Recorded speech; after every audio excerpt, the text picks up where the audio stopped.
Hello दोस्तों, good morning. आप सभी लोग कैसे हैं? आइए हम लोग स्टार्ट करते हैं। सर्विंग के कुछ मेरे द्वारा बनाए गए नोट्स थे जब मैंने प्रिपरेशन करी थी, तो वो हम लोग एक वीडियो बनाते हैं, ठीक है।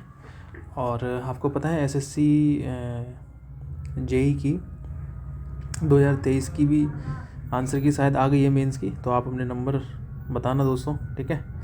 और जिन बच्चों का नहीं हुआ है वो निराश ना हो बिल्कुल भी, अपनी प्रिपरेशन को करते रहिए, okay.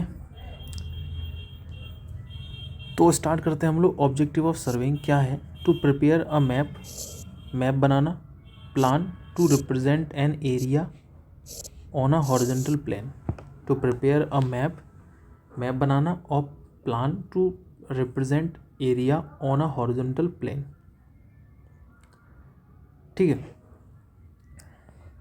No geometrical shape represent the true shape of the earth. कोई भी अर्थ की ट्रू शेप नहीं है, hence it is a recognised a new name. इसको जियोइड बोलते हैं। क्या बोलते हैं? जियोइड। क्या बोलते हैं? Geoid, okay. The difference in a length of equator and polar axis. Equator and polar axis की जो डिफरेंस होता है ना, वो होता है 42.95 किलोमीटर।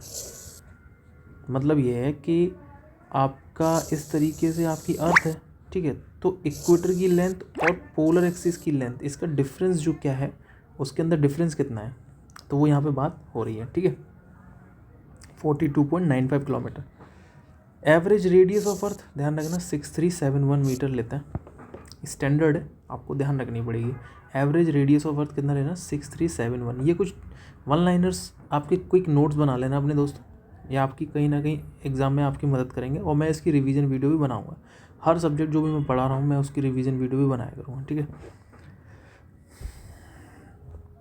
अच्छा, अगर आप प्लेन सर्वे कर रहे हो तो उसका जो एरिया है ना, वो आपका 250 किलोमीटर स्क्वायर के दायरे के अंदर होना चाहिए। तो आपका अब प्लेन सर्वेइंग कर रहे हो, अगर 250 से ज़्यादा का एरिया हो गया तो वो आपका जियोडेटिक सर्वे के अंदर आ जाता है। If area more than 250 kilometre square, that is called geodetic survey, ठीक है। I hope so you are clear that. इसको ध्यान रखना, रेडियस ऑफ अर्थ को 6371। आपको ऑब्जेक्टिव अगर क्वेश्चन हुआ तो आपको ध्यान आ जाएगा, ठीक है। अगर एरिया 195.5 किलोमीटर है, angle difference between the plane and spherical triangle. जो प्लेन ट्राइंगल होता है और जो स्फेरिकल ट्राइंगल होता है, उसके बीच में जो एंगल का डिफरेंस होता है वो होता है 1 सेकेंड। इस पॉइंट को भी ध्यान रखना, ठीक है।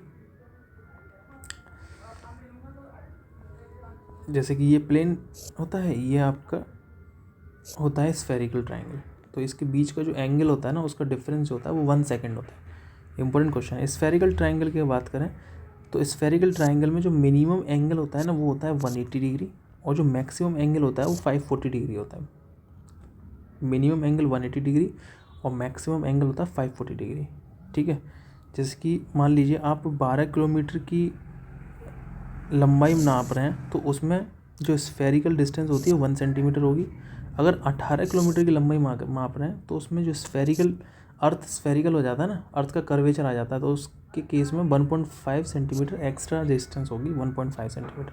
तो ये पॉइंट्स आपको ध्यान रखने हैं। अगर 12 किलोमीटर तक मेज़र कर रहे हो आप तो 1 सेंटीमीटर, और अगर आप 18 किलोमीटर तक मेज़र कर रहे हो तो आपका 1.5 सेंटीमीटर।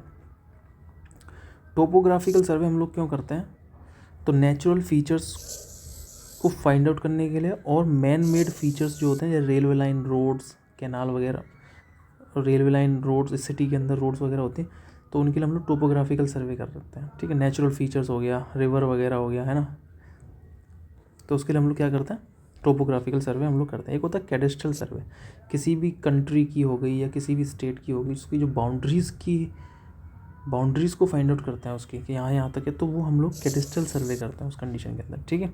एक होता है जियोलॉजिकल सर्वे, तो नाम से ही पता चल रहा है जियोलॉजिकल, यानी कि अर्थ से संबंधित या सॉइल लेयर से संबंधित जो सर्वे होता है उसको हम लोग बोलते हैं जियोलॉजिकल सर्वे। एक होता है हाइड्रोग्राफिक सर्वे। हाइड्रोग्राफिक सर्वे जो वाटर बॉडीज़ होती हैं आपकी, अंडर वाटर डिटेल्स जो होती है ना, उसको फाइंड आउट करने के लिए हाइड्रोग्राफिक सर्वे हम लोग करते हैं। प्रिंसिपल ऑफ सर्वेइंग क्या क्या है? To work from whole to the part, ये आपका पहला प्रिंसिपल सर्वे है। और ये प्रिंसिपल सर्वे हम लोग क्यों करते हैं? To prevent accumulation of error. जो भी एरर के चांसेस होते हैं उनके एक्यूमुलेशन के लिए हम लोग ये principle work from whole to the part हम लोग करते हैं। और दूसरा पॉइंट है to locate a point by at least 2 measurement. मतलब ये कोई भी नया पॉइंट आपको देखना है ना, तो उसके लिए एटलीस्ट आपके पास 2 मेजरमेंट तो होने ही चाहिए। ठीक है, जैसे कि आपने ए और बी पॉइंट से क्या किया, एक एंगल लेके with the help of angle आपने एक और पॉइंट यहाँ पे लगा दिया, उसकी एल डिस्टेंस मेजर कर ली।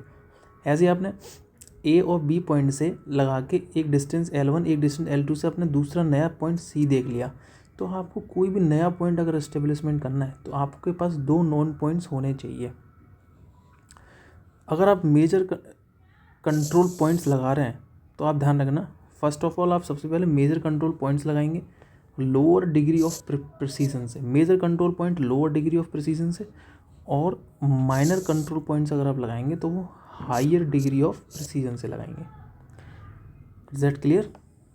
चलिए आगे बढ़ते हैं। स्केल क्या होता है? स्केल देखो, आप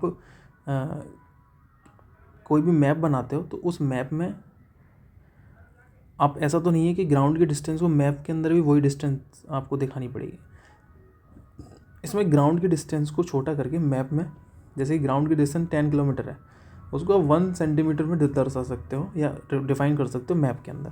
तो स्केल क्या है? ये एक रेशियो होता है मैप डिस्टेंस का और ग्राउंड डिस्टेंस का। मैप डिस्टेंस का और ग्राउंड डिस्टेंस का ये रेशियो होता है, इसको स्केल बोलते हैं। एक होता है इंजीनियरिंग स्केल। इंजीनियरिंग स्केल इस तरीके से होता है 1 centimetre is equals to 10 metre, या 1 centimetre is equals to 1000 metre. ये होता है इंजीनियरिंग स्केल। फिर आपका होता है रिप्रेजेंटेटिव फ्रैक्शन, RF। RF क्या है? हमेशा यूनिट लेस होता है, ये ध्यान रखना आप, RF। ठीक है, 1 centimetre upon 10 metre is equals to 1 upon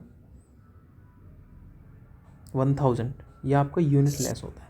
ठीक है, मीटर को सेंटीमीटर में करने के लिए अगर, तो यूनिट से यूनिट कट जाएगी, है ना। अब ध्यान रखना, स्मॉल स्केल क्या होता है, लार्ज स्केल क्या होता है। देखो, अगर आपका न्यूमरेटर और डिनोमिनेटर, अगर आपका डिनोमिनेटर छोटा है, अगर आपका डिनोमिनेटर छोटा है तो आपका स्केल लार्ज होगा। ठीक है, अगर आपका डिनोमिनेटर छोटा है तो स्केल आपका लार्ज होगा। अगर आपका डिनोमिनेटर बड़ा है तो आपका स्केल कैसा होगा? स्मॉल स्केल होगा। ये आपको पॉइंट्स ध्यान रखने पड़ेंगे। डिटेल्ड मैप बनाने के लिए हमेशा ध्यान रखना लार्ज स्केल का यूज़ करते हैं। डिटेल्ड मैप बनाने के लिए किसका यूज़ करते हैं? लार्ज स्केल का। अब होता है ग्राफिकल स्केल। ग्राफिकल स्केल का यूज़ जब करते हैं तब अगर आपका मैप श्रिंक हो गया है, क्या हो गया? श्रिंक हो गया है, the error due to the shrinkage remove.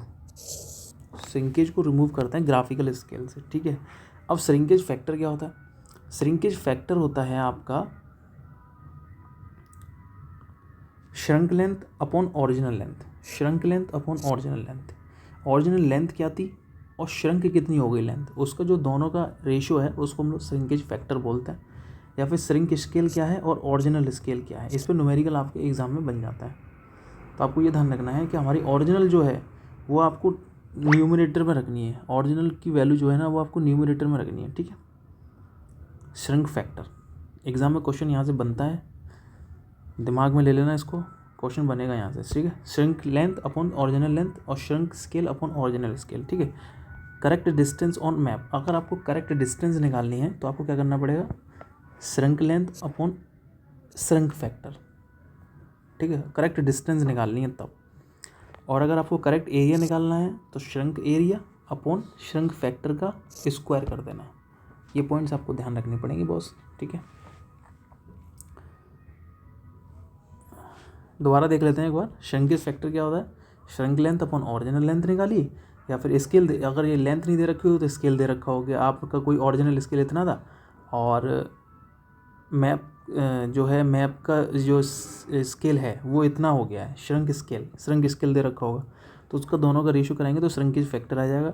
और करेक्टेड डिस्टेंस अगर आपको निकालनी है ना तो shrinkage length upon shrink factor आपको करना पड़ेगा। अगर एरिया निकालना है तो shrink area upon shrinkage factor का होल स्क्वायर करना है। ठीक है,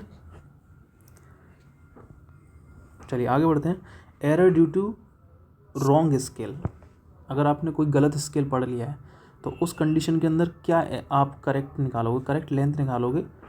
R F of wrong scale, are F of correct scale, correct वाला चीज़ ना वो नीचे रखना है आपको, और मेजर्ड लेंथ से इंटू कर देना है तो आपको करेक्ट लेंथ आ जाएगा।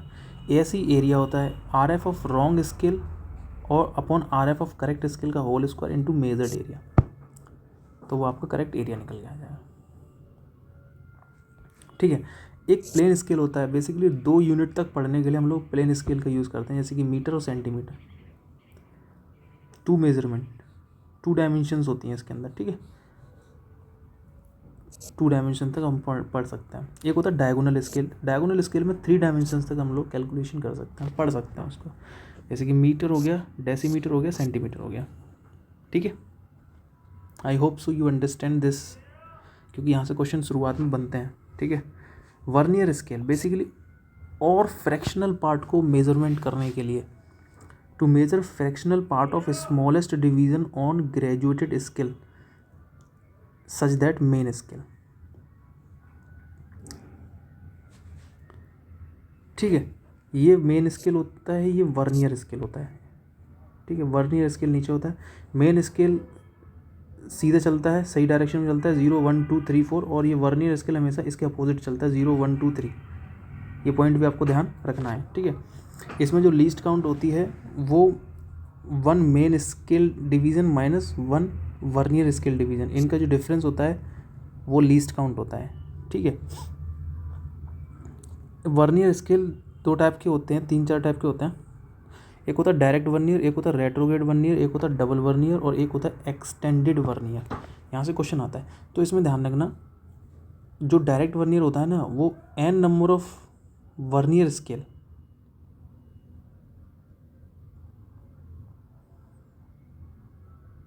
n division of vernier scale is equal to n-1 division of main scale. ठीक है, ये होता है डायरेक्ट वर्नियर। ठीक है, और इसका कैलिब्रेशन जो होता है ना वो सेम डायरेक्शन के अंदर होता है, ये भी आप ध्यान रखना। ठीक है, एक होता है रेट्रोग्रेड वर्नियर। रेट्रोग्रेड वर्नियर में क्या होता है कि जो n number of vernier n division of vernier scale is equal to n+1 division of main scale. एक होता है डबल वर्नियर, ये बेसिकली थियोडोलाइट के अंदर यूज़ होता है डबल वर्नियर। ठीक है, और एक होता है एक्सटेंडेड वर्नियर। एक्सटेंडेड वर्नियर में क्या होता है कि n division of vernier scale is equals to 2n-1 division of main scale.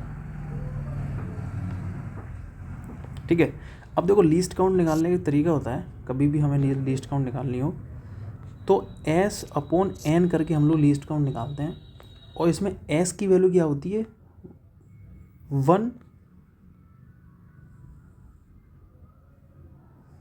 Main scale division,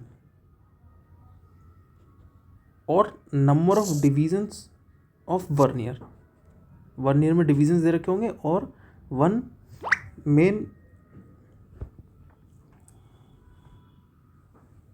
scale of division.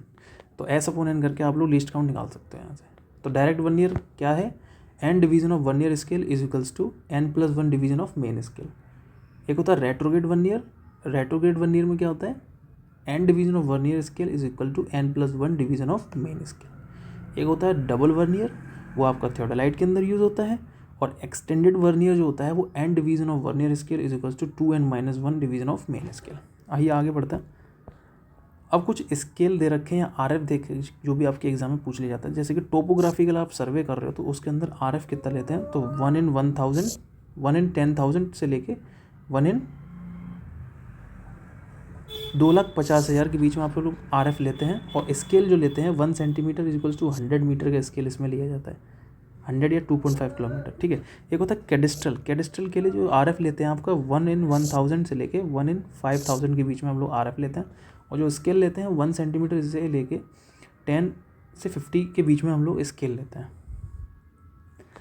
अगर टाउन की प्लानिंग करनी हो तो 1 in 5000 से लेके 1 in 10,000 के बीच में लेते हैं, और 1 सेंटीमीटर से 50 से 100 की मीटर के बीच में हम लोग ये ले लेते हैं। ठीक है, बिल्डिंग की अगर बात करें 1 in 1000 ये आपका RF होता है इसके अंदर, और 1 सेंटीमीटर से लेकर 10 मीटर का आपका स्केल होता है। ठीक है। तो ये बिल्डिंग वाला इंपॉर्टेंट है, टाउन प्लानिंग वाला भी इंपॉर्टेंट है, और ये माइन स्केल होता है 1 in 1000 से लेके 1 in 25,000। 1 centimetre is equals to 10 से 25 मीटर के बीच में हम लोग लेते हैं। एक प्रीलिमिनरी सर्वे करना हो आपको रेल्स और रोड का, तो उसके लिए 1 in 1000 से लेके 1 in 6000 के बीच में, और इसमें जो स्केल लिया जाता है 1 in 10 से 60 मीटर का स्केल इसमें लिया जाता है। तो आप बिल्डिंग का ध्यान रखना, 1 in 10 ये इंपॉर्टेंट है, ये भी इंपॉर्टेंट है माइंस का, ठीक है। टाउन प्लानिंग का देख लेना 50 से 100 के बीच में टाउन प्लानिंग का, ठीक है। इसका RF देख लेना 5000 से लेके, और बिल्डिंग का RF 1 in 1000। चलिए आगे बढ़ते हैं। लीनियर मेजरमेंट, देखो लीनियर मेजरमेंट में हम लोग क्या करते हैं, हॉरिजॉन्टल लाइन का मेजरमेंट करते हैं। क्या करते हैं, हॉरिजॉन्टल लाइन का मेजरमेंट करते हैं। और इस कंडीशन के अंदर हम पूरे सर्वे एरिया को पहले तो हम लोग कंट्रोल पॉइंट्स को डिफाइन करते हैं पूरे सर्वे एरिया में। जैसे मान लो ये सर्वे एरिया है पूरा, और इसमें जो रेड कलर से जो आपको दिखाई दे रहे हैं ये स्टेशन हैं, ठीक है। मेन स्टेशन हमने क्या है पूरे एरिया में, हम लोगों ने पूरे एरिया में मेन स्टेशन लगा दिए। फिर इन मेन स्टेशनों को हमने with the help of line से हमने इनको सभी को कनेक्ट कर दिया और इनकी डिस्टेंस मेजर कर ली, ठीक है। और जो हमने ये सभी को ब्लू लाइन से जो कवर किया है ना, इनको मेन सर्वे लाइन बोलते हैं। क्या बोलते हैं, मेन सर्वे लाइन। और इन मेन सर्वे लाइन के ऊपर जो हम लोग अंदर की डिटेल्स फाइंड आउट करने के लिए जो हम लोग स्टेशन लगाते हैं ना, उनको हम लोग टाई स्टेशन बोलते हैं। ये देख सकते हैं हम, ये टाई स्टेशन, ठीक है। और जो इन दोनों स्टेशन को जोड़ने वाली जो लाइन है उसको टाई लाइन बोलते हैं, ठीक है। I hope so understand. और जो आप बीच में ये लाइन देख रहे हो ना, ये बीच में जो पूरे सर्वे एरिया को 2 बराबर भागों में बांट रही है, पहला पार्ट और दूसरा पार्ट, तो उसको हम लोग बोलते हैं बेस लाइन। क्या बोलते हैं, बेस लाइन। ये आपकी लॉन्गेस्ट लाइन होती है और डिवाइड करती है पूरे वर्क को 2 पार्ट के अंदर, और सबसे एक्यूरेट लाइन भी यही होती है, सबसे एक्यूरेट लाइन भी यही होती है, ठीक है। ये पॉइंट भी आप ध्यान रखना, मैं सही तरीके से लिख दे रहा हूँ इसको। सबसे एक्यूरेट लाइन भी यही होती है। कैसी होती है, मोस्ट एक्यूरेट लाइन, ठीक है। एक होता है tie line, the used for locating interior details of a area to be survey. Survey की इंटीरियर डिटेल को फाइंड आउट करने के लिए जो लाइन यूज़ होती है वो टाई लाइन होती है। कौन सी होती है, टाई लाइन। एक होती है बेस लाइन। बेस लाइन क्या होती है, सबसे लॉन्गेस्ट मेन सर्वे लाइन होती है, and which is a passes through centre of the survey area, वो बेस लाइन होती है। मोस्ट इंपॉर्टेंट सर्वे लाइन यही होती है आपकी बेस लाइन। ऑफसेट क्या होता है, देखो ऑफसेट हमेशा ध्यान रखना, हम लोग जो सर्वे लाइन होती है ना उसके परपेंडिकुलर हम लोग डालते हैं ऑफसेट, ठीक है। ऑफसेट से क्वेश्चन ये भी आता है कि लॉन्ग ऑफसेट क्या होता है, शॉर्ट ऑफसेट क्या होता है। तो यहीं पे साइड में लिख लीजिएगा, जो शॉर्ट ऑफसेट होते हैं ना, short offset less than 15 metre से होते हैं, और जो लॉन्ग ऑफसेट होते हैं, लॉन्ग ऑफसेट वो बेसिकली मोर देन 15 मीटर के होते हैं। ये पॉइंट्स भी आपको ध्यान रखना है, ठीक है। तो इसमें ये दे रखा है इन्होंने कि the distance of object from survey line, जो भी मेन सर्वे लाइन है आपकी, इट मे बी परपेंडिकुलर और oblique to the located point. Offset आपके ऑब्लिक्यू ऑफसेट भी होता है, ये भी आप ध्यान रखना, ठीक है। परपेंडिकुलर ऑफसेट तो होते ही हैं और ऑब्लिक्यू ऑफसेट भी होता है, तो परपेंडिकुलर डिस्टेंस पे जाते हैं, ठीक है। एक होता है वेल कंडीशनल ट्रायंगल। कौन से होते हैं, देखो वेल कंडीशनल ट्रायंगल वो ट्रायंगल होते हैं जिसका एंगल जो है वो ओके। तो वेल कंडीशनल ट्रायंगल में क्या होगा कि जो एंगल है कभी भी 30 से कम नहीं होना चाहिए, ठीक है। और एंगल कभी भी 120 डिग्री से ज़्यादा नहीं होना चाहिए, तो वो आपका वेल कंडीशनल ट्रायंगल की श्रेणी में आता है। अगर आपका एंगल 30 डिग्री से कम है और मोर देन 120 डिग्री है, तब भी मैंने इस पॉइंट में को लिख दिया है, तो उसको बोलते हैं इल कंडीशनल ट्रायंगल, ठीक है। इंपॉर्टेंट है। अब हम थोड़ा चेन के बारे में पढ़ लेते हैं। पहली बात तो जो सर्वे चेन होती है उसका जो मटेरियल होता है वो गैल्वनाइज्ड स्टील की बनी होती है। 4 mm का तार होता है, 2 हैंडल लगे होते हैं उसके, और वो भी हैंडल बने होते हैं ब्रास हैंडल, ठीक है। उसमें जो बीच में जो पॉइंट्स लगा होता है ना, ये वाला, ये हुक ये दिया जाता है, ये जगह ये एरो के लिए दी जाती है, ठीक है। और इसमें जो डिस्टेंस, इस चेन की जो डिस्टेंस का मेजरमेंट करते हैं वो आउटर टू आउटर किया जाता है। ये पॉइंट भी आपके एग्जाम में आता है। पहली बात ये है, ये जो होती है वो गैल्वनाइज्ड आयरन या माइल्ड स्टील की बनी होती है। 20 मीटर की चेन में कितनी लिंक होती हैं? 100 लिंक होती हैं। 30 मीटर की चेन में कितनी लिंक होती हैं? 150 लिंक होती हैं।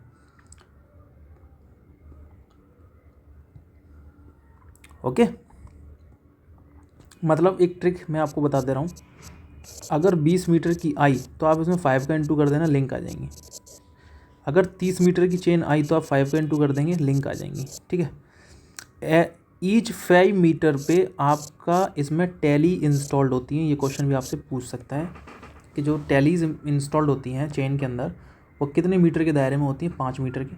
और एक स्क्वायर सर्कुलर रिंग होती है इसमें, वो 1 मीटर पे लेंथ पे लगाई जाती है, ताकि आपको पता चल जाता है कि कितना डिस्टेंस हमने मेज़र कर लिया। ओके, तो ये भी सब इम्पोर्टेंट पॉइंट्स हैं, आपके एग्ज़ाम के लिए आ सकते हैं। आगे बढ़ते हैं। 20 मीटर चेन में 100 लिंक होती हैं और इसमें 5 mm का टॉलरेंस लेवल दिया जाता है। 30 मीटर की चेन में 150 लिंक होती हैं, इसमें 8 mm का टॉलरेंस दिया जाता है। एक होती है Günter chain. Basically Günter chain 66 feet की होती है और इसमें 100 लिंक होती हैं और एक लिंक की जो लंबाई होती है वो 0.66 फीट होती है, ठीक है। आई होप सो ये डाटा जो है ना वो आपकी मदद करेगा एग्ज़ाम में। आप इसके शॉर्ट नोट ज़रूर बना लीजिएगा दोस्तों, ठीक है। और मैं ऑब्जेक्टिव क्वेश्चन की सीरीज़ तो लेकर आ ही रहा हूँ, उसमें भी आपके यहाँ से पढ़ने के बाद, थ्योरी पढ़ने के बाद आप अब ऑब्जेक्टिव क्वेश्चन लगाना ज़रूर प्रैक्टिस करिए दोस्तों, ठीक है। आगे बढ़ता है revenue chain. Basically revenue chain की जो लंबाई होती है वो 33 फीट की लंबाई होती है और 16 लिंक होती हैं उसके अंदर, ठीक है। चलिए, और एक लिंक की लंबाई इतने फीट होती है, ठीक है। इंजीनियर्स चेन में नंबर ऑफ लिंक्स होती हैं वो होती हैं 100 और एक लिंक की जो लंबाई होती है वो 1 फीट होती है। आगे बढ़ते हैं। टेप देखिए, मेटेलिक टेप होता है एक। कौन सा टेप होता है? मेटेलिक टेप, जो कि ब्रास और कॉपर वायर से बनता है और वो रेनफोर्स्ड हम लोग इंस्टॉल्ड कराते हैं। क्लॉथ और लिनन टेप उससे बनता है, मेटेलिक टेप।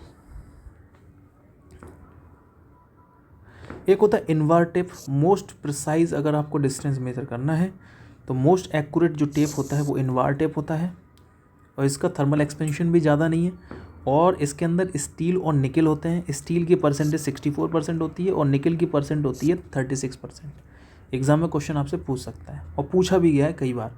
ऑब्जेक्टिव क्वेश्चन कराऊंगा तो आपको पता चल जाएगा, ठीक है। एक होते हैं पैग्स में क्या पूछ सकता है आपसे, ये क्यों यूज़ करते हैं? ताकि स्टेशन को मार्क करने के लिए। किसके लिए? कोई भी स्टेशन है उसको मार्क करने के लिए हम लोग पैग्स का यूज़ करते हैं। पैग्स का साइज़ पूछ सकता है आपसे कि इसका साइज़ क्या होता है, ठीक है। तो 2.5 से 7.5 मीटर स्क्वायर के बीच में, सेंटीमीटर स्क्वायर के बीच में इसका ऊपर का साइज़ हो गया। और इसकी जो डेप्थ होती है ना वो लगभग 15 से 90 सेंटीमीटर की इसकी डेप्थ होती है। इस बात को आपको समझ में रखना पड़ेगा, ओके। ये पैक्स होते हैं, लकड़ी के होते हैं, है ना। किसके होते हैं? वुड के होते हैं बेसिकली वुड के देखे हमने अपने कॉलेज में, वुड के, ठीक है। एरो की लेंथ कितनी होती है ये क्वेश्चन पूछ सकता है आपको। तो एरो की लेंथ होती है 400 mm या फिर 40 सेंटीमीटर भी आ सकता है, ठीक है। इसका डाया कितना होता है एरो का? तो 4 mm का डाया होता है इसका। क्या होता है?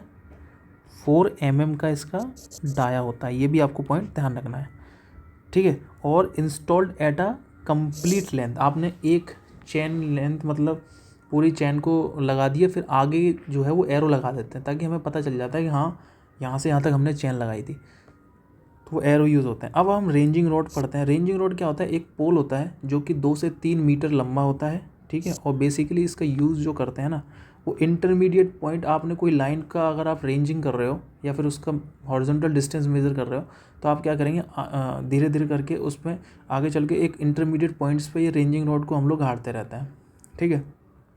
तो उस समय ये पता चल जाता है कि हाँ हमने इतनी डिस्टेंस यहाँ से यहाँ तक मेज़र करी, तो इंटरमीडिएट पॉइंट्स आर लोकेटेड हम लोग उससे करते हैं। और इसके ऊपर क्या होता है, रेड और वाइट कलर की हम इसमें स्ट्रिप्स को पेंट कर देते हैं रेड और वाइट से। और ये स्ट्रिप्स जो पेंट करी जाती है ना, वो बेसिकली 20 सेंटीमीटर की डिस्टेंस पे पेंट करी जाती हैं। ये रेंजिंग रोड का खात्मा हमने कर दिया यहाँ पे, ठीक है। अब हम पढ़ते हैं ओपन क्रॉस स्टाफ। तो क्रॉस स्टाफ का हम लोग यूज़ क्यों करते हैं, ताकि हम लोग ऑफसेट लगा सकें। परपेंडिकुलर ऑफसेट्स को सेट करने के लिए हम लोग क्या करते हैं, ओपन क्रॉस स्टाफ का हम लोग चेक करते हैं। एक होता है French cross staff. Main points जो हैं वो आपके लिए इसमें लिखे हैं। फ्रेंच क्रॉस स्टाफ को मल्टीपल ऑफ 45 डिग्री, बेसिकली ये जो ऑफसेट है वो 45 डिग्री लगाता है, ठीक है। नहीं, ऑफसेट का मतलब होता है परपेंडिकुलर डिस्टेंस। तो ये 45 अंश पे भी लगा सकता है, 90 अंश पे भी लगा सकता है और 135 अंश पे भी लगा सकता है। तो वो होता है French cross staff, directly exam में पूछता है। एक होता है एडजस्टेबल, तो नाम से ही पता चल रहा है एडजस्ट, तो उसमें क्या होता है, एंगल को हम लोग एडजस्ट कर सकते हैं, एनी एंगल, कोई भी एंगल हो, ठीक है। ऑप्टिकल स्क्वायर या फिर prism square. Optical square basically 90 degree का ऑफसेट लगाता है और मोस्ट एक्यूरेट ऑप्टिकल स्क्वायर होता है, ठीक है। इसमें प्रिंसिपल जो होता है, ये ध्यान रखना, डबल रिफ्लेक्शन इसमें होता है। प्रिंसिपल इसका एग्जाम में कई बार पूछा जाता है कि इसका प्रिंसिपल क्या होता है, तो क्या होता है प्रिंसिपल इसका, डबल रिफ्लेक्शन। आगे बढ़ते हैं, ऑन स्लोप स्टेपिंग मेथड हम लोग क्या करते हैं, अडॉप्ट करते हैं, क्योंकि स्लोप के ऊपर अगर हम डिस्टेंस मेजरमेंट करेंगे तो कौन सा क्या करेंगे, हम लोग स्टेपिंग मेथड करेंगे। और सबसे मोस्ट एक्यूरेट अगर बात करी जाए तो डाउन से हिल की तरफ आते हैं। किस आते हैं, डाउन से हिल की तरफ। मोर एक्यूरेट प्रोसीजर होता है डाउन से हिल की तरफ, मतलब यहाँ से ऊपर हिल की तरफ आते हैं हम लोग, ठीक है, मेजरमेंट करने के लिए। Used in hilly areas, basically ये जो होता है, ये स्टेपिंग मेथड जो होता है डिस्टेंस मेजरमेंट करने के लिए, वो हम लोग हिली एरियाज़ के अंदर करते हैं, ताकि हमें पता चल सके कि ऊपर टॉप पॉइंट से नीचे तक कितना डिस्टेंस है। तो वो स्टेपिंग मेथड होता है, ठीक है। एक होता है hypotenuse allowances. Hypotenuse allowances basically क्या होता है, क्या होता है हाइपोटेनियस अलाउंसेस, तो जैसे कि आप का कोई ए बी स्लोपी ग्राउंड है, तो आप ए सी और ट्रिग्नोमेट्री थीटा निकाल के आप यहाँ से इसका डिस्टेंस भी कैलकुलेट कर सकते हो, आप यहाँ से लेंथ कैलकुलेट कर सकते हो। तो एल सेक थीटा -1 ये हाइपोटेनियस अलाउंसेस है, अलाउंस, ठीक है।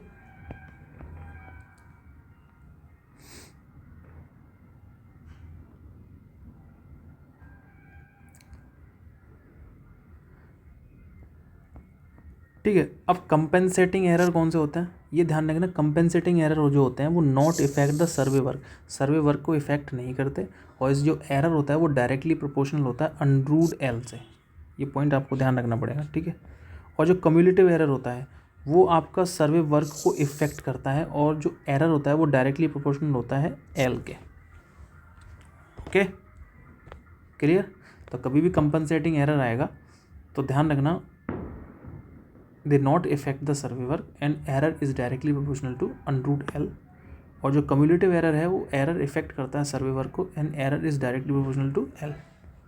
Correction due to the standardisation, अगर आप कोई भी लेंथ मेजर कर रहे हो, अगर वो गलत हो जाती है या फिर due to error in chain, उसमें कभी लेंथ बढ़ जाती है कभी लेंथ घट जाती है, तो उस कंडीशन में आपको लेंथ को करेक्ट निकालने के लिए एक फॉर्मूला जो है वो यहाँ पे मैं आपको बता रहा हूँ, true true false false, true true false false.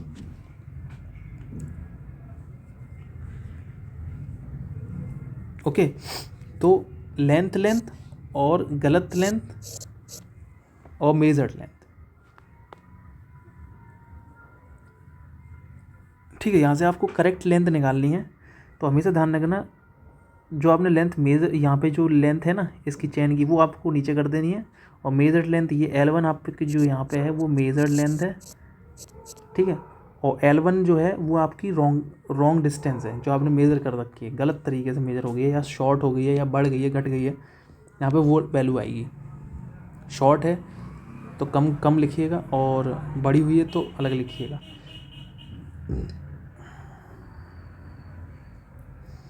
Okay,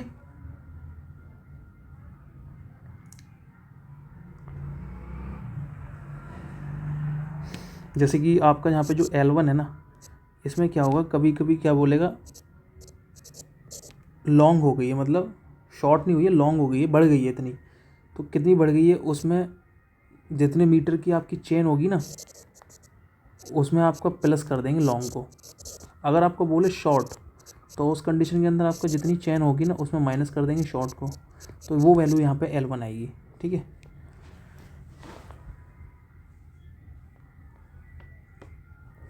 अब आपको अगर एरिया बोल दे तो आप ऐसे ही करना है, मेजर्ड एरिया दे रखा होगा, मेजर्ड एरिया इतना है, इतना मैंने लेंथ घटाया बढ़ाया जो भी है वो एरिया निकल जाएगा। और वॉल्यूम अगर निकालना हो तो यहाँ से क्यूब, ये ध्यान रखना, यहाँ पे स्क्वायर आएगा, यहाँ पे आएगा स्क्वायर, ठीक है, यहाँ पे आएगा क्यूब। ओके,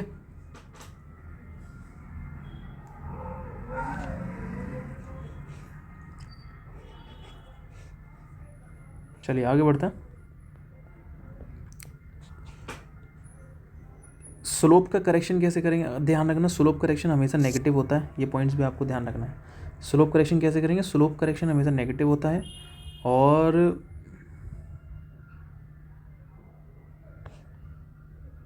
हाइपोटेन्यूस अलाउंसेस सब पड़ गया ना, L sec थीटा -1। ठीक है,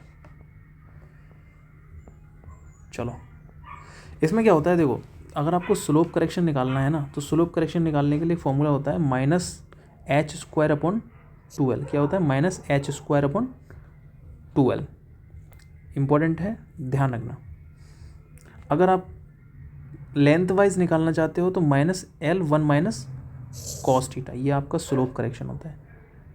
अगर आपका थीटा दे रखा है तो, अगर आपकी हाइट अकॉर्डिंग दे रखी है, हाइट और लेंथ दे रखी है, तो h² / 2l -h² / 2l। ये पॉइंट्स आपको ध्यान रखने पड़ेंगे, इम्पोर्टेंट पॉइंट है।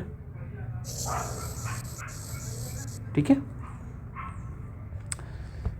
क्योंकि माइनस हमने क्यों लगाया यहाँ पे, क्योंकि ये स्लोप करेक्शन माइनस के अंदर आता है। अब होता है temperature correction. Temperature correction positive भी हो सकता है, नेगेटिव भी हो सकता है।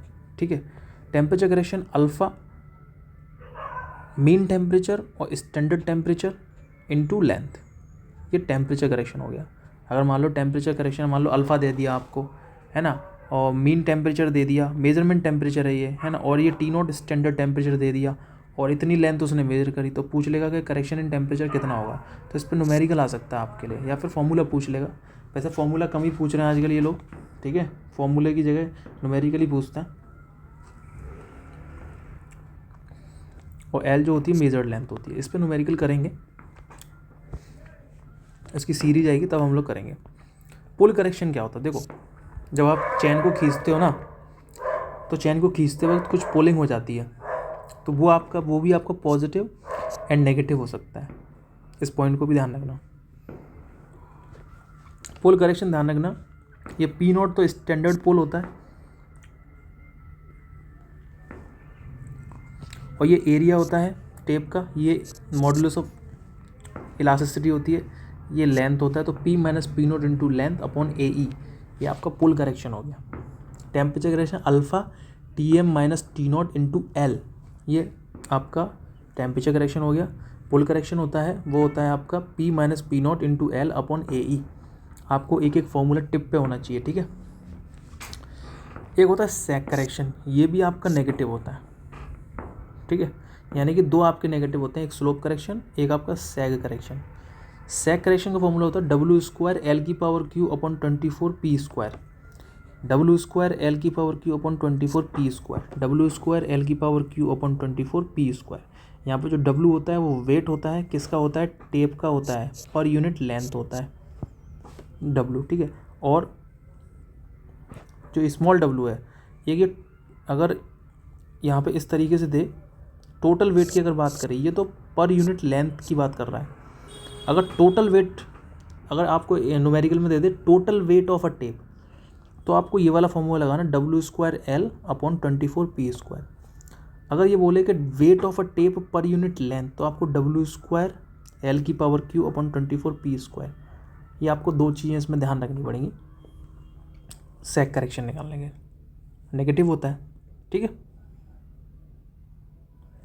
मैं दोबारा बोल रहा हूँ, अगर आपका वेट टेप का वेट पर यूनिट लेंथ दे रखा हो तो W² L⁴Q/24 P²। अगर आपको टोटल वेट दे रखा होगा तो W² L/24 P²।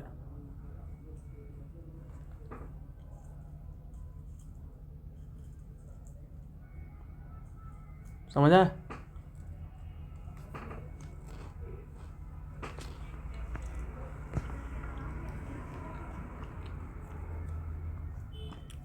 Reduction of length of mean sea level.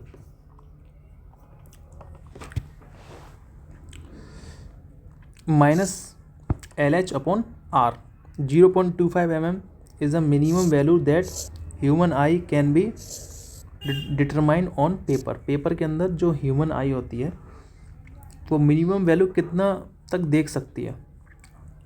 0.25 mm। Limiting length of offset का फॉर्मूला ध्यान रखना। लिमिटिंग लेंथ ऑफ ऑफसेट तो L इज इक्वल टू और less than 0.025 into S upon sine theta. S यहाँ पे 1 centimetre is equals to centimetre ही लेना है। ठीक है, ये फॉर्मूला आप शायद ना याद रखें, लेकिन मुश्किल ही आएगा ये वाला फॉर्मूला। ये वाला पूछ सकता है आपसे। ठीक है, चलिए आगे बढ़ते हैं। अब रेंजिंग क्या होती है? देखो भाई, रेंजिंग में क्या होता है? Establishment intermediate point by the ranging rod, उसको हम लोग रेंजिंग बोलते हैं। ये आपको देख रहे हैं, आप ग्राउंड देख रहे हैं और इस पर रेंजिंग्स जो है आपकी इस तरीके से रेंजिंग रॉड लगी हुई हैं। तो बेसिकली हॉरिजॉन्टल डिस्टेंस को मेजर करने के लिए हम लोग रेंजिंग करते हैं, लाइन करने के लिए। रेंजिंग दो टाइप की होती है, एक डायरेक्ट रेंजिंग होती है, एक आपकी इनडायरेक्ट रेंजिंग होती है। डायरेक्ट रेंजिंग में क्या है? ऑल पॉइंट्स विजिबल होते हैं, ठीक है, और ईजी एसेसेबल होते हैं, तो वो डायरेक्ट रेंजिंग बोल दिया है इन्होंने। एक होती है इनडायरेक्ट रेंजिंग। इनडायरेक्ट रेंजिंग में क्या होता है कि अगर आप रेंजिंग कर रहे हो तो बीच में कोई ऑब्स्ट्रक्शन आ गया, हिल आ गया, है ना, कोई बिल्डिंग आ गई, है ना, कोई पॉन्ड आ गया, तो वो फिर आपका रेसिप्रोकल रेंजिंग हो जाती है। तो पॉइंट जो होता है उसमें विजिबल ही नहीं होता, जो पॉइंट्स होता है ना, दूसरा पॉइंट वो विजिबल नहीं होता, तो वो इनडायरेक्ट रेंजिंग हमको करनी पड़ती है उस कंडीशन के अंदर। ठीक है, ऑब्स्ट्रक्शन बिल्डिंग और हिल भी इसके अंदर ऑब्स्ट्रक्शन होता है। समझ रहे हैं आप? चेनिंग ऑब्स्ट्रक्शन, क्या क्या ऑब्स्ट्रक्शन आते हैं? लीनियर डिस्टेंस मेजरमेंट, पहली बात तो लीनियर डिस्टेंस मेजरमेंट करता है। ऑब्स्ट्रक्शन होते हैं पॉन्ड हो गया, रिवर हो गया, लेक हो गया, ये विजिन तो पॉसिबल है लेकिन एसेसेबल नहीं है, तो ये सारे जो हैं। और विजन और चेनिंग, अगर विजन भी नहीं कर पा रहे हो ना ही चेनिंग कर पा रहे हो तो ओनली बस एक ही ऑब्स्ट्रक्शन है, वो है बिल्डिंग। ठीक है, कम से कम इसमें जो पॉइंट और रिवर और लेक में आपको विजिबल तो है, आप एसेसेबल नहीं है। ठीक है, तो कुछ ऑब्स्ट्रक्शन ऐसे होते हैं कि आप उनसे पहुंच नहीं सकते हो और ना ही आप उनको देख सकते हो, तो वो बिल्डिंग है। तो एग्जाम में क्वेश्चन आता है the obstruction both vision and चेनिंग, तो वो बिल्डिंग आप टिक लगा के आइएगा। अब फॉलोअर और लीडर के बारे में पढ़ते हैं। देखो, फॉलोअर का मतलब होता है आपका एरो लेके चलेगा, और लीडर क्या है? चेन का एक हैंडल लेके आगे चलेगा। तो अगर फॉलोअर के पास 5 एरोज हैं तो 5 लेंथ चेन उसने क्या करी है? मेज़र कर लिया। इससे भी क्वेश्चन एग्जाम में बन जाते हैं। Okay, single line signal given by surveyor. अब कोई सर्वेयर है, अगर वो राइट में हैंड कर रहा है ना, रैपिड स्वीप कर रहा है राइट में, तो ये समझ लेना कि मूव लेफ़्ट साइड आपको मूव करना है। ठीक है, कहाँ करना है? आपको लेफ़्ट साइड मूव करना है। ठीक है, अगर slow sweep with right hand कर रहा है तो move slow in left side.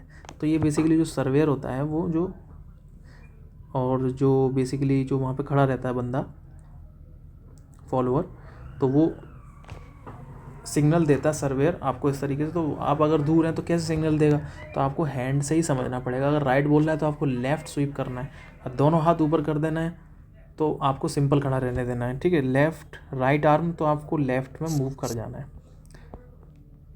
Right arm को एक्सटेंड कर रहा है तो कंटिन्यू आपको मूव करना है लेफ़्ट साइड पे। ठीक है, अब हम कंपास सर्वे पढ़ते हैं। बेसिकली देखो, अभी हमने चेन सर्वे पढ़ा। चेन सर्वे में हमने लीनियर मेजरमेंट किया था, कोई भी एंगल मेजरमेंट नहीं किया था, ना ही हॉरिजॉन्टल एंगल मेजर किया था, ना ही वर्टिकल एंगल मेजर किया था।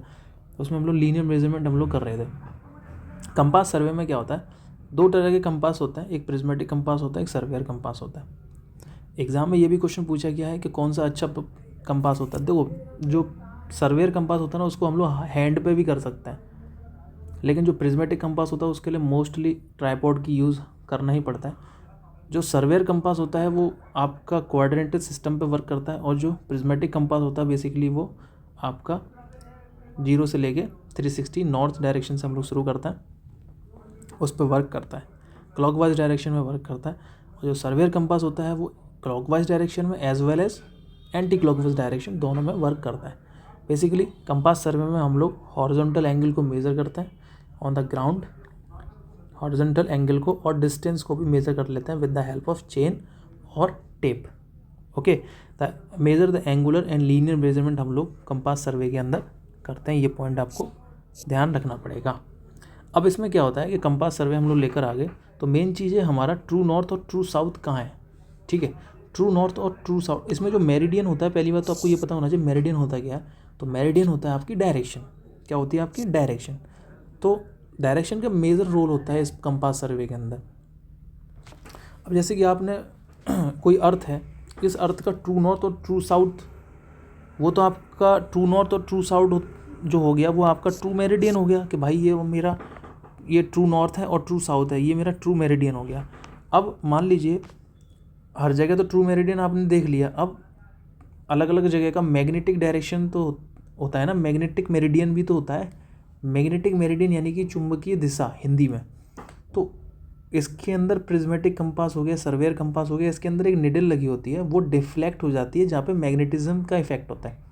तो मैग्नेटिज्म के इफेक्ट में वो जो डायरेक्शन जो आपकी जो निडल बताएगी ना, वो आपका मैग्नेटिक मेरिडियन होगा। ठीक है, ट्रू मेरिडियन अलग होता है, ट्रू मेरिडियन तो फिक्स रहता है। डिफ्लेक्शन जो आते हैं ना, जो वेरिएशन आते हैं, वो मैग्नेटिक मेरिडियन के अंदर आते हैं, मैग्नेटिक मेरिडियन के अंदर आते हैं। ठीक है, ये पॉइंट्स आपको ध्यान रखने पड़ेंगे। अब जैसे कि ट्रू नॉर्थ हो गया, ट्रू साउथ हो गया, किसी ये हमेशा ध्यान रखना किसी भी कंट्री के सेंटर से निकलते हैं। ठीक है, और ग्रिड मेरिडियन, इसी को हम लोग क्या बोलते हैं, ग्रिड मेरिडियन बोलते हैं, जो किसी भी सेंटर से निकलता है किसी भी कंट्री के। आई hope so you understand magnetic meridian क्या होता है, ट्रू मेरिडियन क्या होता है। कोई दिक्कत? मैग्नेटिक नॉर्थ, मैग्नेटिक साउथ समझ में आ गया ना। मैग्नेटिक नॉर्थ क्या होता है, मैग्नेटिक साउथ, ये तो आप इतना तो समझ में आ रहा होगा। ठीक है, आर्बिटरी मेरिडियन क्या होता है कि हम लोग अपनी मर्जी से कोई एक सिंपल सा आर्बिटरी मेरिडियन मान लेते हैं कि हाँ भाई ये आपका एक आर्टिफिशियल मेरिडियन भी बोलते हैं इसको। ठीक है, बियरिंग क्या होता है, बियरिंग होता है एक एंगल, ट्रू मेरिडियन से लिया गया किसी भी सर्वे लाइन ने, कोई भी survey line with reference true meridian, तो ट्रू बियरिंग वो कहलाएगी। ठीक है, the horizontal angle made by the traverse line with respect to reference और meridian is term as bearing. With respect to meridian, कोई भी मेरिडियन हो सकती है, वो या तो ट्रू मेरिडियन होगी या फिर मैग्नेटिक मेरिडियन होगी। अगर ट्रू मेरिडियन से होगा तो ट्रू बियरिंग कहलाएगा, अगर मैग्नेटिक मेरिडियन से होगा तो मैग्नेटिक बियरिंग कहलाएगा। ये पॉइंट्स आपको ध्यान रखने पड़ेंगे कि ट्रू बियरिंग क्या होता है, मैग्नेटिक बियरिंग क्या होता है। सिंपल सा कॉन्सेप्ट है, ज़्यादा टफ कॉन्सेप्ट नहीं है। ठीक है, जैसे कि मान लीजिए एक ट्रू नॉर्थ है ये और ट्रू साउथ है, ट्रू नॉर्थ है, ट्रू साउथ है। अगर इसके रेफरेंस में, किसके, ट्रू नॉर्थ और ट्रू साउथ के रेफरेंस में अगर किसी ट्रेवर्स लाइन ने एंगल बनाया तो वो होगा ट्रू बियरिंग। ठीक है, अगर किसी भी इस तरीके से मान लीजिए कोई ये ट्रू नॉर्थ है और ट्रू साउथ है, ये लाइन है, और मैंने एक लाइन ले ली दूसरी वाली, ये तो ट्रू नॉर्थ और ट्रू साउथ बता रही है, ये नॉर्थ, ये आपकी मैग्नेटिक नॉर्थ बता रही है, ये आपकी मैग्नेटिक साउथ बता रही है। अगर इसके रेफरेंस में किसी लाइन ने एंगल लिया तो यहाँ पे जो एंगल बनेगा ना वो होगा मैग्नेटिक बियरिंग। इस पॉइंट को आपको समझाने की मैं कोशिश कर रहा हूँ, ये पॉइंट्स आपको ध्यान रखना है। ये होगी ट्रू बियरिंग। एजीमूथ क्या होता है, एजीमूथ बेसिकली होता तो बियरिंग ही है, एंगल ही होता है। समटाइम इज कॉल्ड एजीमूथ भी बोल देते हैं कभी कभी इसको हम लोग, एजीमूथ। ठीक है, हमेशा ध्यान रखना, always measured clockwise direction from the north से हम लोग इसको लेते हैं ऑफ द रेफरेंस मेरिडियन। कोई भी रेफरेंस मेरिडियन नॉर्थ से कैलकुलेट हम लोग इसको करते हैं, वो होता है azimuth. Azimuth basically always clockwise direction में हम लोग करते हैं, नॉर्थ से लेते हैं इसको। ऑलवेज मूव्ड 0 से 360 डिग्री के अंदर ये मूव होता है। ठीक है, यहाँ से भी क्वेश्चन आपके बन जाते हैं एग्जाम में। ठीक है, न्यूमेरिकल कैसे बनते हैं वो मैं आपको बताऊंगा। कभी कभी पूछ लेता है क्यूबी सिस्टम दे देगा, बोल देगा WCB सिस्टम में कन्वर्ट करो, या फिर WCB दे देगा, बोल देगा कि क्यूबी सिस्टम में कन्वर्ट करो। कभी कभी पूछता है बैक बेयरिंग क्या होती है ना, बैक बेयरिंग निकालो, तो वो मैं आपको आगे बताऊंगा। अब देखो होल सर्किल बेयरिंग और क्वाड्रेंटल बेयरिंग। देखो होल सर्किल बेयरिंग में जो एंगल होता है ना वो 0 से 360 डिग्री के बीच में लेता है। पॉइंट्स आपको ध्यान रखना पड़ेगा, 0 से 360 डिग्री के बीच में लेता है, और हमेशा नॉर्थ को रेफरेंस मान के हम लोग इसमें एंगल मेज़र करते हैं, और क्लॉकवाइज डायरेक्शन में एंगल मेज़र होता है। यहीं पे आपका अगर बात करूँ क्वाड्रेंटल बेयरिंग सिस्टम के अंदर, तो 0 से 90 के बीच में एंगल लिया जाता है। नॉर्थ और साउथ दोनों को हम लोग रेफरेंस मान के चलते हैं, क्लॉकवाइज और एंटी क्लॉकवाइज दोनों तरफ ये हो सकता है। अब WCB सिस्टम के अंदर हम लोग कौन सा कंपास यूज़ करते हैं, तो वो हम लोग प्रिज्मेटिक कंपास का यूज़ करते हैं। और जो क्यूबी सिस्टम होता है इसमें कौन सा कंपास यूज़ होता है, इसमें सर्वेयर कंपास का हम लोग यूज़ करते हैं। कौन सा कंपास यूज़ करते हैं, सर्वेयर कंपास का हम लोग यूज़ करते हैं। WCB में प्रिज्मेटिक कंपास का यूज़ करते हैं, और क्यूबी में सर्वेयर कंपास का यूज़ करते हैं। और प्रिज्मेटिक कंपास को आपको इसको ट्राइपॉड लगाना पड़ेगा, ट्राइपॉड मस्ट रिक्वायर्ड, और इसके अंदर ट्राइपॉड ये बेसिकली हैंड पे भी हो जाता है। ओके, तो इसमें हम लोग सर्वेयर कंपास में हम लोग इसमें आपको ये हैंड पे भी हो जाता है, हैंड पे रख के भी ये सर्वे हो जाता है। अब देखो डेक्लिनेशन क्या होता है। डेक्लिनेशन क्या होता है कि जो हमारी जो निडल होती है ना सर्वे की, कंपास की जो निडल होती है, अगर वो किसी भी ट्रू नॉर्थ से डिफ्लेक्ट करती है विद एनी मैग्नेटिक सब्सटेंस की वजह से, तो वो आपका डेक्लिनेशन होता है। यानी कि ट्रू मेरिडियन और मैग्नेटिक मेरिडियन, इसके बीच का जो डिफरेंस होता है उसको हम लोग क्या बोलते हैं, मैग्नेटिक डेक्लाइनेशन बोल देते हैं। मैग्नेटिक डेक्लाइनेशन हम लोग बोल देते हैं, कभी कभी डेक्लाइनेशन भी बोल देते हैं। अगर ये डेक्लाइनेशन ईस्ट के अंदर हो रहा है तो हम पॉजिटिव डेक्लाइनेशन बोलते हैं, अगर ये वेस्ट के अंदर हो रहा है तो वो नेगेटिव डेक्लाइनेशन के अंदर आता है। ठीक है, डेक्लाइनेशन क्या होता है, difference between the true north और मैग्नेटिक नॉर्थ। ट्रू मेरिडियन और मैग्नेटिक मेरिडियन के बीच का डिफरेंस जो होता है वो डेक्लाइनेशन होता है, या फिर मैग्नेटिक डेक्लाइनेशन होता है। ईस्ट को पॉजिटिव में लेते हैं, वेस्ट को नेगेटिव के अंदर लेते हैं। अब देखो एक होता है आइसोगोनिक लाइन। आइसोगोनिक लाइन वो लाइंस होती हैं जो आपका सेम डेक्लाइनेशन लाइंस को जोड़ती हैं, उनको हम लोग आइसोगोनिक लाइन बोलते हैं। एक होती है एगोनिक लाइन जो जीरो डेक्लाइनेशन को लाइन को जोड़ती हैं, उसको हम लोग बोलते हैं एगोनिक लाइन। ठीक है, I hope so you understand this. Okay, एक होता है सेकुलर वेरिएशन, एक होता है एनुअल वेरिएशन, एक होता है डायगोनल वेरिएशन।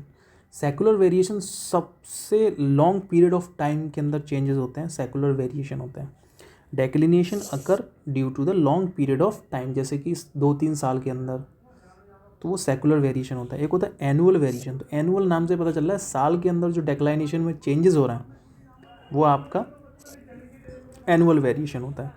एक होता है ड्यूरेनल वेरिएशन, ये डे के अंदर 24 घंटे के अंदर डेक्लाइनेशन में चेंजेस आते हैं, वो ड्यूरेनल वेरिएशन होता है। आपको सिंपल भाषा में बताने की कोशिश कर रहा हूँ। ओके, अभी कुछ पॉइंट्स तो हमारे इन नोट्सों से क्लियर हो जाएंगे, और कुछ एक्स्ट्रा फैक्ट जो है वो जैसे कि मैं सीरीज़ चलाता हूँ ऑब्जेक्टिव क्वेश्चंस की, वहाँ से क्लियर आपको हो जाएंगे। ठीक है, डिप क्या होता है भाई, डिप। तो एक पॉइंट ध्यान रखना, ये जो डिप होता है ना ये वर्टिकल एंगल होता है। क्या होता है, वर्टिकल एंगल। पहला पॉइंट तो ये आप ध्यान रखेंगे। दूसरा पॉइंट आप ध्यान रखेंगे जैसे कि अर्थ जो है उसके जो मैग्नेटिक फील्ड नॉर्थ और साउथ के बीच में जो आते हैं, तो यहाँ से जो ये एंगल बनाता है ना, ये आपका 90 डिग्री एट पोल्स पे जो एंगल बनता है वो 90 डिग्री एंगल बनता है। कितना बनता है, 90 डिग्री एंगल बनता है पोल के ऊपर। और इक्वेटर के ऊपर जो एंगल होता है वो 0 डिग्री होता है, एट इक्वेटर 0 डिग्री एंगल होता है। समझ में आया, पोल्स पे एंगल जो होता है 90 डिग्री होता है, और एट इक्वेटर पे जो एंगल होता है वो 0 डिग्री होता है। ठीक है, एक होता है आइसोक्लिनिक लाइन। आइसोक्लिनिक लाइन में सेम डिप वाली जो पॉइंट्स होते हैं उनको जो लाइन ज्वाइन करती है उसको हम लोग बोलते हैं isoclinic line, line joining same dip on earth surface, उसको बोलते हैं आइसोक्लिनिक लाइन। एक होती है aclinic line, line joining zero dip, तो उसको हम लोग बोलते हैं एक्लिनिक लाइन। क्लियर हुआ? बताइए क्लियर नहीं हुआ तो दोबारा बताता हूँ फिर मैं आपको, इसमें क्लियर होने में कुछ है ही नहीं है तो ठीक है। अब जैसे कि आपको डेक्लिनेशन के बारे में थोड़ा बहुत हम, हाँ, सन से रिलेटेड क्वेश्चन जो आते हैं, सन, पहली बात तो ये ध्यान रखना हमेशा जो सन होता है, सन जो नून, सन एट अ नून, नून पे सन हमेशा ध्यान रखना जो ट्रू बेरिंग होती है वो 180 डिग्री होती है। कितनी होती है ट्रू बेरिंग? 180 डिग्री। और अगर इस ट्रू बेरिंग का मतलब है ट्रू नॉर्थ के रेफरेंस में लिया गया बेरिंग, है ना, और अगर इसकी मैग्नेटिक बेरिंग 185 डिग्री है, मैग्नेटिक बेरिंग, अगर आपका मैग्नेटिक बेरिंग ज़्यादा है ट्रू बेरिंग से, तो वो ध्यान रखना जो उसका डेक्लिनेशन होगा वो वेस्ट के अंदर होगा। ये पॉइंट्स आपको ध्यान रखना पड़ेगा भाई। अगर इसका मैग्नेटिक बेरिंग ट्रू बेरिंग से ज़्यादा है तो वो वेस्ट के अंदर डेक्लाइनेशन यानी कि नेगेटिव डेक्लाइनेशन हो रहा है। अगर इसका मैग्नेटिक बेरिंग कम है, ट्रू बेरिंग ज़्यादा है, तो आपका ईस्ट में डेक्लाइनेशन होगा यानी कि positive declination. I hope so you understand. तो ये सन वाला क्वेश्चन कभी भी आ जाएगा ना, आप कर दोगे इसको अब, तो उसमें क्वेश्चन बनता है कि sun at the noon, true bearing इतनी दे रखी है और मैग्नेटिक बेरिंग इतनी दे रखी है, डेक्लाइनेशन कहाँ होगा इसका, इस तरीके से क्वेश्चन इसमें बनता है। प्रिज्मेटिक कंपास में WCB सिस्टम चलता है और सर्वेयर कंपास के अंदर हम लोग QB सिस्टम बोलते हैं। इसका कुछ क्वेश्चन ऐसे भी आते हैं कि इसके कुछ क्वेश्चन ऐसे भी आते हैं, वो पॉइंट्स डाल के लिख लीजिएगा, चमका लीजिएगा, आपके एग्ज़ाम में आते हैं। और कुछ पॉइंट्स जो हैं वो विशेष नोट करके डाल दीजिएगा कि प्रिज्मेटिक कंपास बेसिकली, इसमें जो निडल होती है प्रिज्मेटिक कंपास के अंदर जो निडल होती है वो कैसी होती है, ब्रॉड टाइप होती है। कैसी होती है? Broad type. एक तो ये पॉइंट ध्यान रखना, ठीक है। और इसमें जो निडल होती है ना वो बेसिकली अटैच्ड होती है, किससे अटैच्ड होती है? विद ग्रेजुएटेड जो रिंग होती है उससे अटैच होती है। दूसरी बात, प्रिज्मेटिक कंपास को जब रोटेट कराते हैं हम लोग तो जो रिंग होती है वो रोटेट नहीं होती। ये पॉइंट भी आपको ध्यान रखना पड़ेगा। ये हम बात कर रहे हैं प्रिज्मेटिक कंपास की, ठीक है। और एक पॉइंट और इसमें ध्यान रखना है आपको,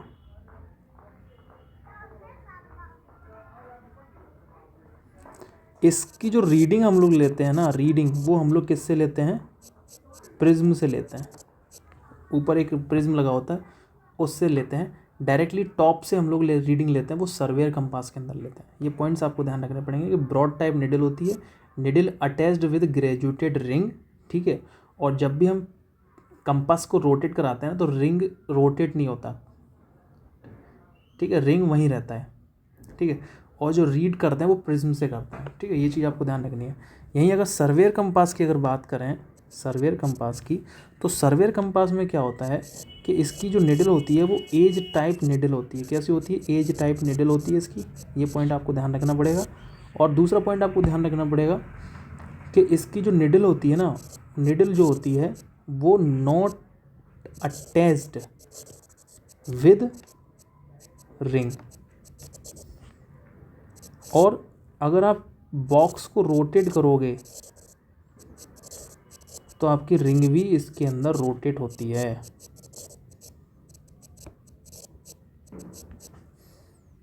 ठीक है। ये पॉइंट जो है वो सर्वेयर कंपास से रिलेटेड है।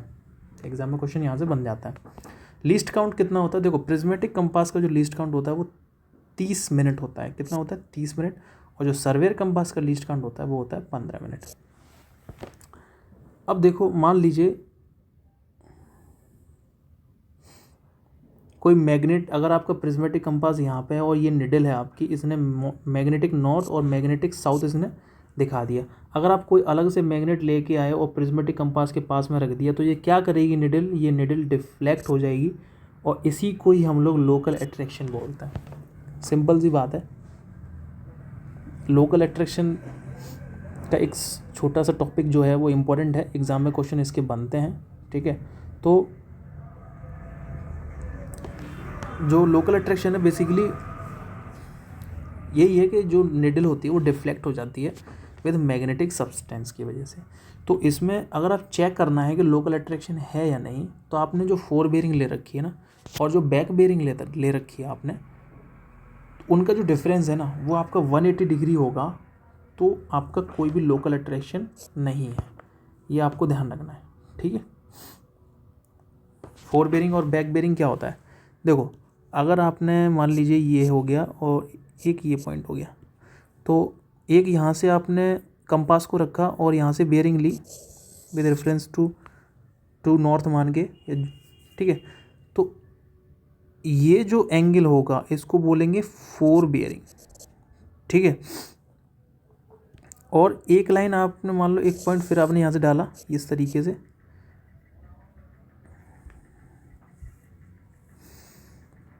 ठीक है। और फिर जो ये वाला पॉइंट होगा, फिर यहाँ से इस पॉइंट से जो आप लेंगे बेरिंग ये वाला,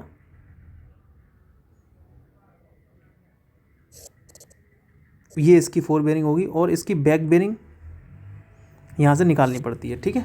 वो मैं आपको आगे बताऊँगा पूरा प्रोसीजर इसका क्या है अच्छी तरीके से, वो मैंने आगे अच्छी तरीके से डिफाइन कर रखा है, ठीक है। तो fore bearing minus back bearing का डिफरेंस अगर आपका 180 डिग्री है तो नो लोकल अट्रैक्शन नहीं है। इंक्लूडेड एंगल आगे ना कभी घबराना नहीं है। इंक्लूडेड एंगल आ गया, हाँ इंक्लूडेड एंगल आ गया, सिंपल सी बात है। Fore bearing of next line जो है उसकी फोर बेरिंग क्या है और back bearing of previous line क्या है, तो उन दोनों का डिफरेंस निकाल के हम लोग इंक्लूडेड एंगल निकाल सकते हैं, ठीक है। और इंक्लूडेड एंगल अगर नेगेटिव वैल्यू आई है तो हम उसमें 360 प्लस करेंगे, अगर ग्रेटर देन 360 आई है तो हम लोग उसमें 360 माइनस कर देंगे, तो आपको वो इंक्लूडेड एंगल आ जाएगा। बेसिकली इंक्लूडेड एंगल ना फिगर से भी पता चल जाता है, ठीक है। अगर आपकी fore bearing less than 180 degree है, तो अगर आप बैक बेरिंग निकालोगे तो वो फोर बेरिंग प्लस 180 डिग्री करोगे आप। अगर आपका 180 डिग्री से कम है, अगर आपका 180 डिग्री से ज़्यादा है तो आप 180 डिग्री माइनस करोगे, ये आप बैक बेरिंग निकालने के लिए करोगे। तो बैक बेरिंग कैसे निकालोगे, फोर बेरिंग अगर आपका एंगल 180 डिग्री से ज़्यादा है, ध्यान रखना भाई बैक बेरिंग इस तरीके से निकालते हैं हम लोग, क्योंकि यहाँ पे कई सारे यूज़ है बैक बेरिंग का। Fore bearing minus back bearing तो निकालनी पड़ेगी, फोर बेरिंग से ही बैक बेरिंग निकलती है, क्योंकि अगर आपको फोर बेरिंग दे रखी होगी तो आप उसकी बैक बेरिंग आसानी से निकाल लोगे। एंगल देख लोगे, एंगल अगर 180 डिग्री से कम है तो आप फोर बेरिंग में प्लस कर दोगे 180 डिग्री, तो उसकी बैक बेरिंग आ जाएगी, है ना। अगर फोर बेरिंग आपको 180 डिग्री से ज़्यादा है तो आप माइनस करोगे बैक बेरिंग निकालने के लिए फोर बेरिंग में। ये आप दोनों पॉइंट्स मैंने आपको दे दिए हैं यहाँ पर, ठीक है।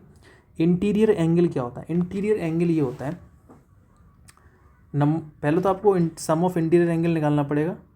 वो कैसे निकलता है, 2n-4 इंटू 90 डिग्री, n बराबर यहाँ पे क्या है, नंबर ऑफ साइड्स हैं। एक होता है एक्सटीरियर एंगल क्या होता है, जब आप क्लॉकवाइज डायरेक्शन में चलते हो तो वो एक्सटीरियर एंगल होता है, जब आप एंटी क्लॉकवाइज डायरेक्शन के अंदर चलते हो तो वो आपका होता है इंटीरियर एंगल, ठीक है। 2n+4 into 90 degree, n number of sides, ये आपका सम ऑफ इंटीरियर या एक्सटीरियर एंगल होता है। या आप देख सकते हैं, मान लो आपने एक ट्रेवर्स बनाया, क्लोज ट्रेवर्स, और इसमें आपने इस तरीके से एंगल्स लिए, तो इंटरनल एंगल में precision line, previous line to next line, internal included angle, internal angle नहीं है, इंक्लूडेड एंगल में क्या करोगे, और इसमें अगर ट्रेवर्स क्लॉकवाइज डायरेक्शन के अंदर चल रहा है तो आपका एक्सटीरियर एंगल होगा, अगर ट्रेवर्स एंटी क्लॉकवाइज डायरेक्शन के अंदर चल रहा है तो आपका इंटीरियर एंगल होगा। अब हम थियोडोलाइट पढ़ते हैं। देखो हमने कंपास सर्वे में पढ़ा कि कंपास सर्वे में पढ़ा कि किस तरीके से हॉरिजॉन्टल एंगल हम लोगों ने मेज़र किया। वहाँ पे हमने ट्रू बेरिंग पढ़ी, हमने मैग्नेटिक बेरिंग पढ़ी, हमने डेक्लाइनेशन पढ़ा, हमने लोकल अट्रैक्शन पढ़ा, हमने इंक्लूडेड एंगल भी पढ़ा, उसमें क्या होता है, हमने एंगल कैसे लेना है, क्या लेना है, प्रिज्मेटिक कंपास के बारे में पढ़ा, सर्वेयर कंपास के बारे में पढ़ा, ठीक है। ये सब चीज़ें हमने पढ़ी उसमें, लेकिन हमने एक बात पे गौर किया कि उसमें ओनली लीनियर मेजरमेंट और हॉरिजॉन्टल एंगल मेज़र हो रहा है। अब हमको वर्टिकल एंगल भी अगर मेज़र करना पड़े तो उसके लिए हम लोग एक इंस्ट्रूमेंट का यूज़ करते हैं, थियोडोलाइट। थियोडोलाइट एक ऐसा इंस्ट्रूमेंट होता है जिससे वर्टिकल एंगल, हॉरिजॉन्टल एंगल हम लोग मेज़र कर सकते हैं, ठीक है। हॉरिजॉन्टल एंड वर्टिकल एंगल हम लोग मेज़र कर सकते हैं, और इसमें वर्नियर थियोडोलाइट लगा होता है। इसकी जो लीस्ट काउंट होती है वो 20 सेकेंड होती है, इस बात का ध्यान आप लोग नहीं भूलेंगे। डबल वर्नियर थियोडोलाइट होता है इसके अंदर। हॉरिजॉन्टल और ट्रूनियन एक्सिस, देखो जो भी पूरा फ्रेम होता है ना थियोडोलाइट का, वो आपका एक हॉरिजॉन्टल एक्सिस पे ही पूरा डिपेंड करता है, मतलब वहीं पे उसी पे स्टेब्लिशमेंट रहता है। तो कोई भी आपकी जो टेलीस्कोप होती है, मेन चीज़ इसमें टेलीस्कोप होता है। अगर आपका इसका telescope can rotate in vertical plane, तो वो टेलीस्कोप वर्टिकल प्लेन के अंदर रोटेट होता है, तो वो हॉरिजॉन्टल एक्सिस या ट्रूनियन एक्सिस और बोलते हैं। वो हॉरिजॉन्टल एक्सिस को ट्रूनियन एक्सिस बोलते हैं, तो इसी के अबाउट रोटेट होता है, तो उसको हम लोग कहते हैं ट्रांजिट थियोडोलाइट। क्या बोलते हैं उसको? Transit theodolite. और बेसिकली हॉरिजॉन्टल या ट्रूनियन एक्सिस के अबाउट ये रोटेट करता है वर्टिकल प्लेन के अंदर। Transit theodolite. The telescope can be rotated 180 degree. ध्यान रखना 360 डिग्री मत कर देना। अगर आपका टेलीस्कोप 180 डिग्री रोटेट कर रहा है तो ध्यान रखना in a vertical plane with horizontal axis. With horizontal axis, horizontal axis के अबाउट ही तो रोटेट करेगा वर्टिकल में, तो वो आपका ट्रांजिट थियोडोलाइट होता है, ठीक है। एक होता है वर्टिकल या एजीमूथ एक्सिस। वर्टिकल एक्सिस कौन सी होती है? इसको एजीमूथ एक्सिस और बोलते हैं। तो वर्टिकल एक्सिस के अबाउट पूरा टेलीस्कोप 360 डिग्री घूम जाता है,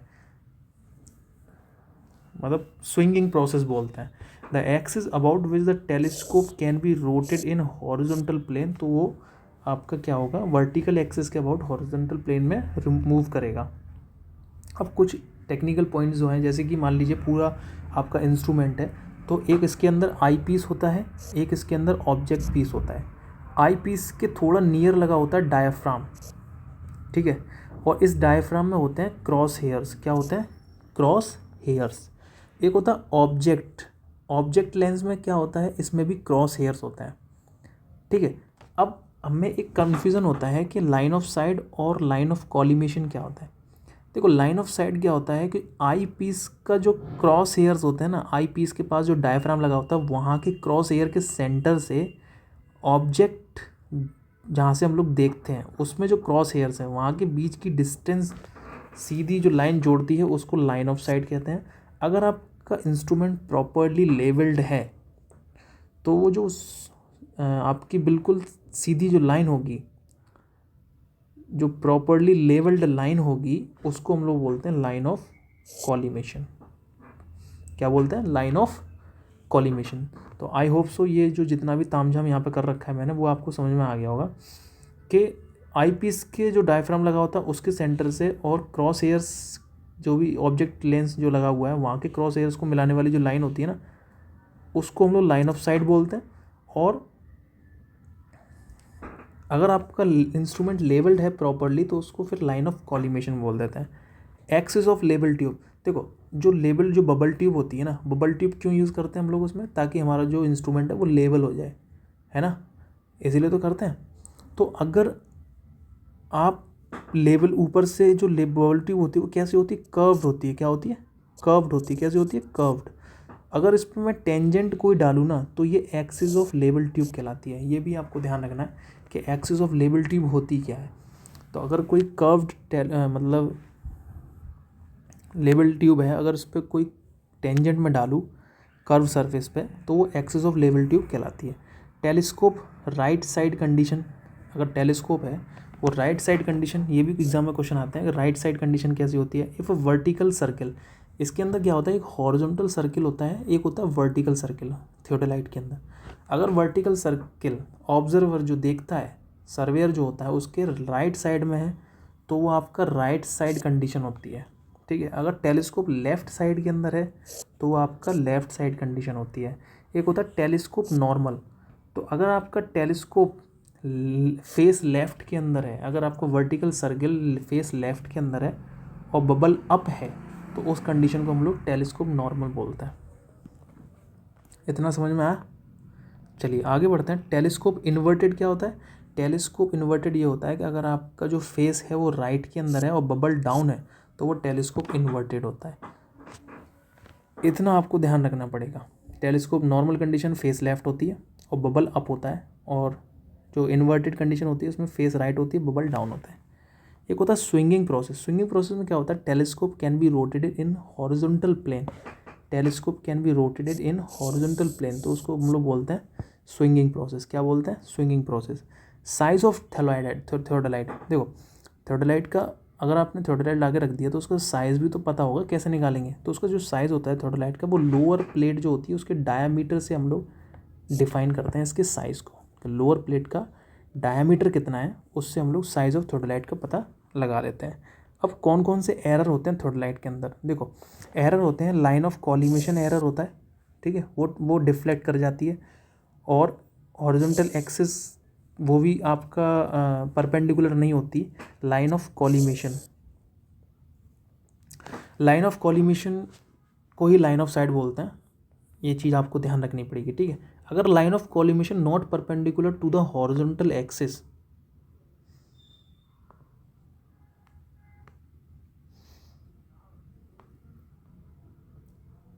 ओके, अगर line of collimation is not perpendicular to the horizontal axis, ये एरर होता है। अगर आपका horizontal axis is not perpendicular to the vertical axis, तो ये भी एरर होता है।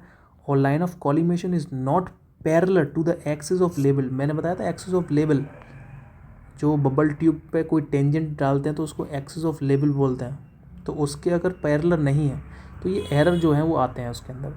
तो इसको एरर को दो मेथड होते हैं, एक होता है मेथड ऑफ रिपीटेशन मेथड और एक होता है मेथड ऑफ रीटिरेशन, ठीक है। तो मेथड ऑफ रिपीटेशन में क्या होता है कि एक जगह आपने थियोडोलाइट लगाया, एक रीडिंग ए पॉइंट पर डाली और एक रीडिंग बी पॉइंट पर निकाली, और इन दोनों रीडिंग का एवरेज लेके हम लोग इसको निकाल देते हैं, एरर निकल जाता है। Only one angle has to measure accurately, तो इसमें ओनली वन एंगल को ही एक्यूरेटली मेज़र करते हैं। The one angle has to be measure accurately, method of repetition, ठीक है, मेथड ऑफ रिपीटेशन। और method of reiteration, method of reiteration में क्या होता है, एक जगह हम लोगों ने इंस्ट्रूमेंट रख दिया और वहाँ से सारे पॉइंट्स पे हम लोगों ने एंगल ले लिए, the several angle has measured from the single station, तो वो मेथड ऑफ रीटिरेशन बोलते हैं उसको, ठीक है। दो मेथड होते हैं थियोडोलाइट के अंदर, method of repetition and method of reiteration, ठीक है, भूलना मत। स्पायर टेस्ट क्या होता है, देखो स्पायर टेस्ट में क्या होता है कि जो horizontal axis is not perpendicular to the vertical axis, तो उसको सही करने के लिए हम लोग स्पायर टेस्ट का यूज़ करते हैं। तो ये भी क्वेश्चन एग्जाम में बन जाता है, ठीक है, इंपॉर्टेंट है, ध्यान रखिएगा। ट्रैवर्सिंग क्या होती है, ट्रैवर्सिंग, अब हम ट्रैवर्सिंग पे पढ़ते हैं। Traversing, what is the traversing, तो ट्रैवर्सिंग बेसिकली थियोडोलाइट ट्रैवर्सिंग अलग होती है, कंपास ट्रैवर्सिंग अलग होती है, ठीक है। The number of connected survey line, अब इसको हम लोग बाद में पढ़ते हैं, नेक्स्ट वीडियो में पढ़ते हैं, वीडियो बहुत लंबा हो जाएगा। कमेंट सेक्शन में ज़रूर बताइएगा हम कैसा लगा, और इसका एक रिवीजन सेशन भी लेकर आऊँगा मैं, ठीक है, टेंशन मत लीजिए, आपको याद करा के छोड़ूंगा हर चीज़, ठीक है। और जो चीज़ समझने वाली होगी उसको समझेंगे, और जो चीज़ रटने वाली होगी उसको रटा जाएगा, ठीक है। पेपर की तैयारी करी जाएगी अच्छी तरीके से। तो जय हिंद, जय भारत, थैंक यू, मेरे साथ जुड़े रहिए, थैंक यू। और इस चैनल को सब्सक्राइब जरूर कर लीजिएगा दोस्तों, और अपने जो भी हैं तैयारी करने वाले बच्चे वो उनको भी भेज दीजिएगा, क्योंकि 2024 में अब ज़्यादा टाइम हमारे एग्ज़ाम में नहीं बचा है।